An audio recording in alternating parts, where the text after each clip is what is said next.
بسم اللہ الرحمن الرحیم۔ اپنا اسلامک اسٹوڈیو میں خوش آمدید۔ معزز ناظرین، آئیے آج ہم اس ویڈیو میں یہ جاننے کی کوشش کریں گے کہ ملک پاکستان آج اس قدر اتنا ترقی یافتہ کیسے ہو گیا کہ ہم نے یورپ کو بھی پیچھے چھوڑ دیا ہے۔ امریکہ اور روس، چائنا، جرمنی، اٹلی، فرانس، تمام دنیا کے ممالک پاکستان کے محتاج کیسے ہیں اور یہ سارے یورپی ممالک پاکستان سے کیوں جلتے ہیں؟ آئیے حقیقت آپ کے سامنے پیش کرتے ہیں، لیکن حقیقت دیکھنے سے پہلے آپ سے درخواست ہے کہ آپ ہمارے چینل اپنا اسلامک اسٹوڈیو کو ضرور سبسکرائب کریں۔ ناظرین، ملک پاکستان کی حالت زار ملاحظہ ہو۔ دودھ میں پانی، شہد میں شیرہ، گھی میں کیمیکل، مرغیوں کی انتڑیاں، ہلدی میں مصنوعی رنگ، سرخ مرچ میں اینٹوں کا بورا، کالی مرچ میں گھوڑے کا دانہ اور پپیتے کے بیج، جوس میں جعلی رنگ اور فلیورز، چائے کی پتی میں چنے کے چھلکے، آٹے میں ریتی، چنے کے آٹے میں لکڑی کا بھوسا،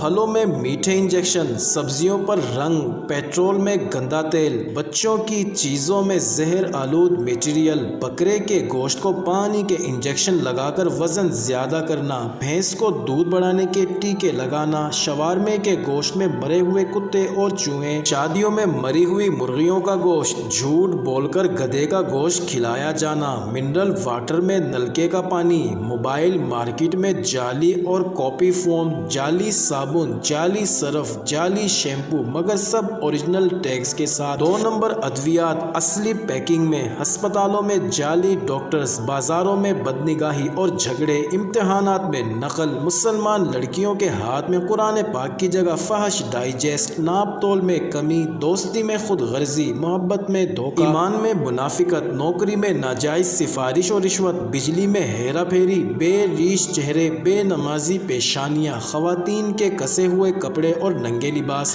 عبایوں میں فیشن، شادی بیاہ پر شراب نوشی، مجرے اور فائرنگ، مرد و عورت کا اختلاط، مردہ عورتوں کے ساتھ قبروں میں ریپ، موبائل میں فحش تصاویر و فلمیں، ٹی وی پر ننگے ناچ، بھائیوں بہنوں میں نفرت، ماں باپ کی عزت میں عدم تکریم، رشتہ داروں سے قطع تعلقی، پڑوسیوں سے بدسلوکی، استادوں سے بدتمیزی، بغیر عمل کا علم، مساجد ویران، سینما گھر آباد،